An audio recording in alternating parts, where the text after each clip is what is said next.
Hi, in this video I want to show you how you can solve some more problems involving kinetic energy and speed. In a car engine, a 0.65 kilogram piston possesses 78 joules of kinetic energy during one of its power strokes. How fast is the piston moving in this moment? So if you're not familiar with cars, a piston has a look that's sort of like this. Okay, and it's moving up and down. So let's say it's moving up in the power stroke here, moving at a speed that we don't know. We don't know how much speed it has, but we do know it has a kinetic energy in this moment of 78 joules. We also know that it has a mass of 0.65 kilograms. We would like to find how fast it's traveling. The equation for kinetic energy is 1/2 times mass times speed squared. But we need to solve for the speed in this case.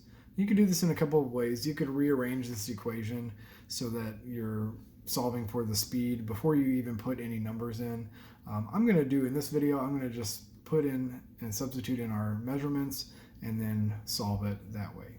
So my kinetic energy is 78 joules equal to 1/2 times the mass, which is 0.65 kilograms, times the speed squared.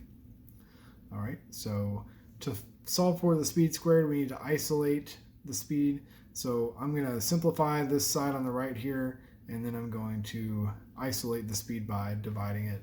So first I'll just rewrite 78 joules on the left.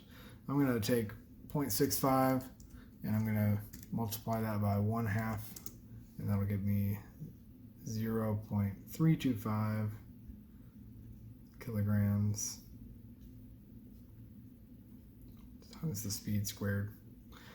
So to undo that multiplication, I'm going to divide both sides here by 0.325 kilograms.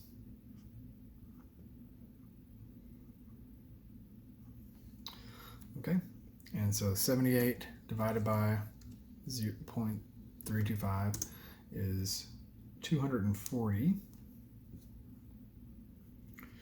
A quick note about the units here, we have joules divided by kilograms. If you remember what a joule is, it's a Newton meter, and a Newton is a kilogram times a meter per second squared. So we have a bunch of units here. Because we're dividing by a kilogram, the kilograms will go away, and so we're left with meters per second squared times a meter, which would just be meters squared over second squared.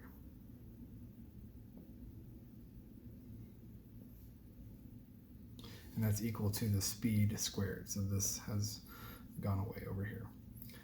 Now to undo a square, we have to take the square root of both sides of the equations.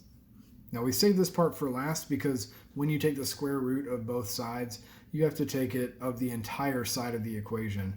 So if I had done it up here, I would have had to take the square root of everything, but I didn't want to do all that because it involves a lot more math. So first I isolated everything to one side, made this 240. Now I can take the square root, and the square root of 240 is going to be 15.5. I'm going to round that to have only two significant figures, so I'll actually round down to 15, and then the units become meters per second. So the speed of the piston is 15 meters per second. So that's all I've got for you in this video. Remember, habit is the battleground of character.